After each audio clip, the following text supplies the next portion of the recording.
মনে হয় Yep, that's me. You're probably wondering how I ended up in this situation. So guys, আজকে হচ্ছে ক্যালগারিতে third day. প্রথম দিন নামার পরে এবং কালকে 2 দিন হচ্ছে আমি খালি ঘুমাইছি আর খাইছি, যেটার জন্য আসা। বাঙালি খাবার খাবো, খালামণি রাইন্দা রাইন্দা খাওয়াবে, ঘুমাবো, তো ওটার জন্যই আসা, ওটাই হইতেছিল। তো চিন্তা করলাম $600 খরচ করে আসছি, ক্যালগারি না ঘুরলে কেমনে। সো খালামণি আর আঙ্কেল অফিস থাকে, যিনি আসছি, আর হচ্ছে ইদার স্কুল থাকে। সো আজকে আমি একাই বেরোইছি। কালকে হচ্ছে গিয়ে আঙ্কেল আর খালামুনির অফ আছে, সো ঘুরতে নিয়ে যাবে। তো আজকে একাই এক্সপ্লোর করতে বেরোইছি। হৃদা আমাকে অনেকগুলি জায়গার নাম দিছে যে এই জায়গায় ঘুরতে পারো, এই জায়গায় খাইতে যেতে পারো। সো আমার ছোট্ট বন্ধু হৃদার রিকমেন্ডেশনে ঘুরতে যাচ্ছি। আপাতত হচ্ছে খালামুনি বসে একেবারে ডাউন টাউনের খুব কাছে, যে ব্রিজটা পার করলে ডাউন টাউন ক্যালগারি টাওয়ার দেখা যায়। আমার সুপার ভিউতে দেওয়া গোপ্রো, তাই দেখা যাচ্ছে না। এটা কি রিভার জেনে আমি ভুলে গেছি, আঙ্কেল নাম বলছিল। টরন্টোর তুলনায় ক্যালগারিতে মনে হয় বরফ খুব দেরিতে গলে। আমাদের সারা রাত বরফ পড়লেও সকাল হইতে হইতে দেখা যায় যে সব গলে যায়। আমি আসার পর থেকে একদিনও স্নো দেখিনি, বাট এই বরফ যে আসেই গলে নেই। যাই হোক, দি ইউজলেস সূর্য, যে সূর্যের এই দেশে কোনো কাজ নেই। তো আজকে হচ্ছে গিয়ে একা এক্সপ্লোর করবো, খাইতে রেতে যাবো। যদি সময় থাকে তাহলে সিনেপ্লেক্সে যাব, আমার সিন পয়েন্টস আছে অনেকগুলি, ফ্রিতে মুভি দেখতে পারবো। So let's explore. আবার কেন ব্লগ বানাইতেছি, বিকজ অনেকদিন ভিডিও বানাই না। আর প্লাস আমার আম্মা বলছে যে, আম্মা খুবই কষ্ট পেয়েছে যে একটা সেমিস্টার শেষ আমি কোনো মানে my regular day at my university এমন কোনো ব্লগ বানাইনি কেন। তো সরি আম্মা, সেকেন্ড সেমিস্টার থেকে বানাবো, একটাই বানাবো, কেননা আবার প্যারা শুরু হয়ে গেলে ভিডিওর কথা মাথায় থাকে না। সো ক্যালগারি ব্লগ বানাচ্ছি। ডে 3, ডে 1 থেকে বানায় কোনো লাভ ছিল না। ডে 1, 2 খালি ঘুমাইছি খাইছি। সো ডে 3, ডে 4-এরও বানাবো ইনশাল্লাহ। So that's that. Let's go and explore.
Solo trip নিলে হচ্ছে গিয়ে $22, আর গাইডেড ট্যুর নিলে হচ্ছে গিয়ে $19। সো $22 হচ্ছে গিয়ে আমি এখানে সারাদিন চাইলে সারাদিন থাকতে পারবো, 9টা পর্যন্ত খোলা আর কি, 9টা পর্যন্ত থাকতে পারবো। বাট 9টা পর্যন্ত থেকে এখানে কিছু করার নেই। বাট সুন্দর, আসলে সুন্দর। এই যে গ্লাস ওয়াক আছে, আর হচ্ছে গিয়ে পুরো ক্যালগেরি দেখা যায় উপর থেকে। So interesting. আমি ব্লগে কথা বলতে পারি না ঠিক মতো, আসলে নষ্ট করে ফেলি ব্লগ, তার চেয়ে ভালো জাস্ট ক্লিপস, অনলি ক্লিপস, নিচে সাবটাইটেল লাগাই দিব।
রাখবো, ছেড়ে দেব না তোমায় হৃদয়।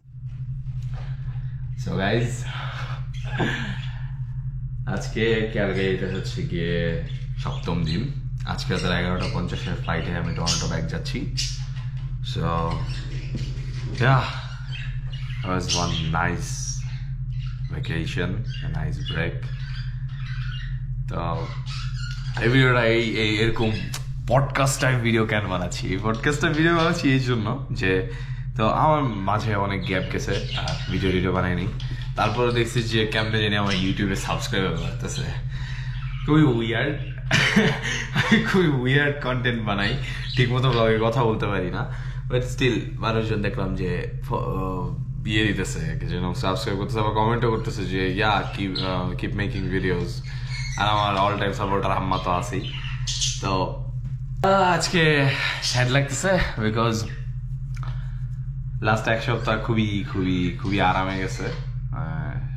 কোনো চিন্তা ছাড়া ঘুমাইছি, মানে ঘুমের মধ্যে আমার এটা একটা কাজ করতেছে না যে সকালবেলা উঠে আমার ক্লাসে যেতে হবে, খাবার বানাইতে হবে, জবে যেতে হবে। উইকেন্ড ওয়াজ উইকেন্ড। খালামুনি কনস্ট্যান্টলি খাওয়াইতেছে, মানে কেউ তোমার জন্য খাবার বানাচ্ছে, তোমার আবার খাবারের প্লেট ধোয়া লাগতেছে না। What else do you need? এই যে চা খাচ্ছি, খালামুনি চা রেখে গেছে। খালামুনি আর আঙ্কেল হচ্ছে সকাল 8টা থেকে 7:30 থেকে শিফট করে। সো খালামুনি আর আঙ্কেলের সাথে সারাদিন দেখা না, যদিও 20 তারিখ বন্ধ ছিল। তো আঙ্কেল আর খালামুনি সারাদিন ছিল, ঘুরেছে টুরেছে। আর পোলাপানগুলির হচ্ছে গিয়ে ক্লাস থাকে সারাদিন, 3টার দিকে বাসায় আসে। তো হচ্ছে গিয়ে এই যে চা খাইতেছি, খালামুনি চা বানায় রেখে গেছে। এই দুধ চা আবার কবে পাবো আমি জানি না, কারণ আমি দুধ চা বানাইতে পারি না। স্যাড, খুবই স্যাড। কিন্তু হচ্ছে গিয়ে এই চা, এই সুস্বাদু খাবার আবার কোন না কোন বছর পাবো আমি জানি না। So yeah, that's that. মাথা মধ্যে এটা প্যারা লাগতেছে যে আবার টরন্টো গিয়ে আবার ব্যাক টু বিজি লাইফ। যদিও ক্রিসমাস পর্যন্ত বন্ধ, দেন ক্রিসমাসের পরে শিফট করতে হবে। আমি 14 দিনের ছুটি নিয়ে রাখছিলাম, আর খালামের বাসায় 1 সপ্তাহ আসবো, আর হচ্ছে ফাইনালের জন্য 1 সপ্তাহ। তো 14 দিনের ছুটিতে ছিলাম, তো গিয়ে জয়েন দিব, গিয়ে টানা শিফট করতে হবে। আমার সেকেন্ড সেমিস্টার স্টার্ট হবে মনে হয় জানুয়ারি 15 থেকে। So yeah, going back in Toronto tonight. আজকে রওনা দিলে কালকে সকালবেলা 5টা বাজে পৌঁছাচ্ছি। Yup, that's that. মাঝারে রাখবো, ছেড়ে দেব না, ওর ছেড়ে দিলে সোনার গো আর পাবে না, খেপা ছেড়ে